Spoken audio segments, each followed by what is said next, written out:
এই আমাদের মহারানী কলাবতী খাচ্ছে কলাপাতার মধ্যে। তো এই কলাপাতা স্পেশাল রেসিপির মধ্যে কি কি রয়েছে সেগুলো দেখতে হলে অবশ্যই চোখ বন্ধ করে খোলা রাখতে হবে নাহার লাভলি কুকিং বিডিতে। যেহেতু মহারানীর খাবার অবশ্যই তো স্পেশাল কিছু হতে হবে, তার জন্য এখানে আমি কিছু শাক তুলে নিচ্ছি। এগুলোকে কিন্তু শাক বলা যাবে না, এগুলোকে মহারানীর কোটি টাকার সম্পদ হিসেবেই কিন্তু আপনাদের গ্রহণ করতে হবে।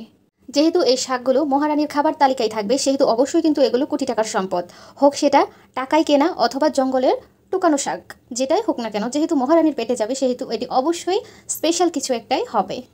আশা করি আপনারা সকলেই এই শাকগুলো চিনেন, বিশেষ করে যারা গ্রামে আছেন তারা তো অবশ্যই মনে হয় এই শাকগুলোকে চিনে থাকবেন।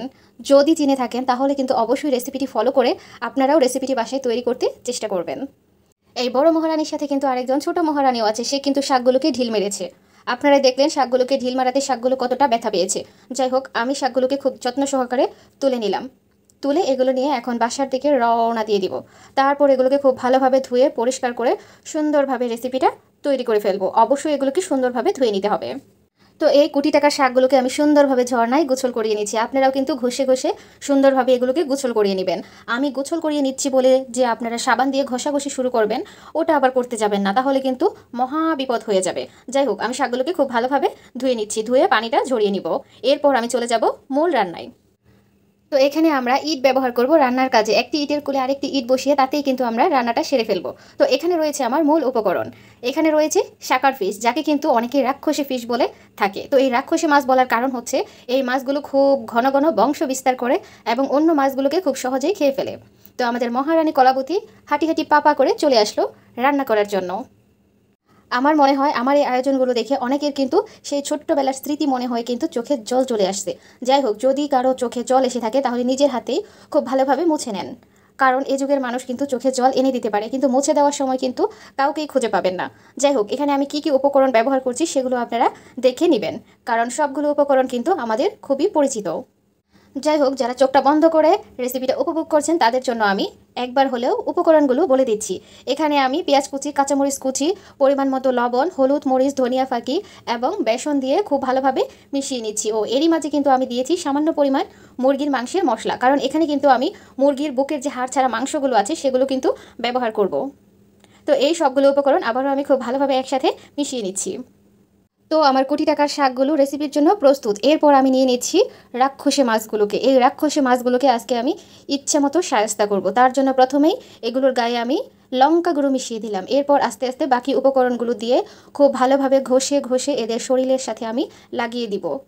এই শাকার ফিশগুলোকে কিন্তু অনেকেই খায় না, অনেকে বলতে একদমই কিন্তু খাওয়া হয় না। তো আমি যেহেতু রেসিপিটা তৈরি করেছি তো আমি দেখলাম এই শাকার ফিশ স্বাদে কিন্তু অতুলনীয়। আপনারা চাইলে কিন্তু এগুলো অবশ্যই একবার ট্রাই করতে পারেন। যাই হোক, আমার দুইটি রেসিপি কিন্তু একদমই প্রস্তুত। তো এগুলোকে এখন আমি ভেজে নিব। এ পর্যায়ে আমি একটি ইটের কোলে অন্য একটি ইট বসিয়ে মাঝখানে কিছু লাকড়ি দিয়ে আগুন জ্বালিয়ে নিব। এরপর সেই আগুনের মধ্যে দিয়ে দিব ফ্রাই প্যান। তো প্যানটি বসানোর পর প্যানটি গরম হয়ে যাওয়ার পর আমি শাকার ফিশ এবং রাজকীয় শাকের পাকোড়াগুলো ভেজে নিব। তো প্রথমেই আমি শাকের যে পাকোড়াগুলো আছে সেগুলো ভেজে নিব। একটু আগেই কিন্তু আপনাদের আমি বললাম আমার এসব আয়োজন দেখে আপনাদের অবশ্যই ছোটোবেলার কথা মনে পড়ছে। তো এরই মধ্যে কিন্তু আমার নিজেরই ছোটোবেলার খুবই ইন্টারেস্টিং একটা ঘটনা মনে পড়ে গেল। তো আপনাদের কাছে ঘটনাটা শেয়ার করি। তো আজকে থেকে 15 থেকে 16 বছর আগে আমরা সেম এভাবেই কিন্তু পিকনিক করতেছিলাম। তখন কি হলো, আমরা যখন ভাত রান্না করতেছিলাম তখন ওই জায়গায় আমি আর আমার একটা আপু ছিল।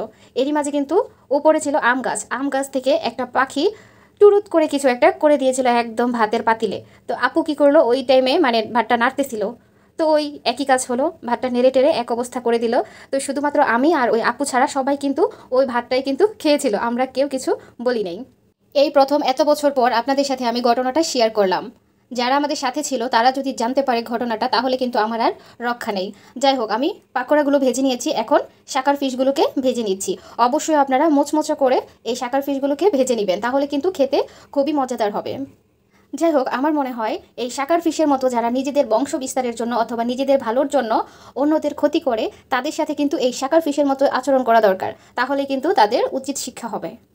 এই লোভনীয় শাকার ফিশ ফ্রাইগুলো দেখে আমার মনে হচ্ছে অনেকেরই লোভ হচ্ছে। যাই হোক, কেউ কিন্তু আমার খাবারে একদমই নজর দিবেন না। আপনারা নজর না দিলে কি হবে, ছোট যে একটা মহারানী আছে সে কিন্তু অনেকক্ষণ যাবৎ এই বড় মহারানীর খাবারে বারবার নজর দিচ্ছে।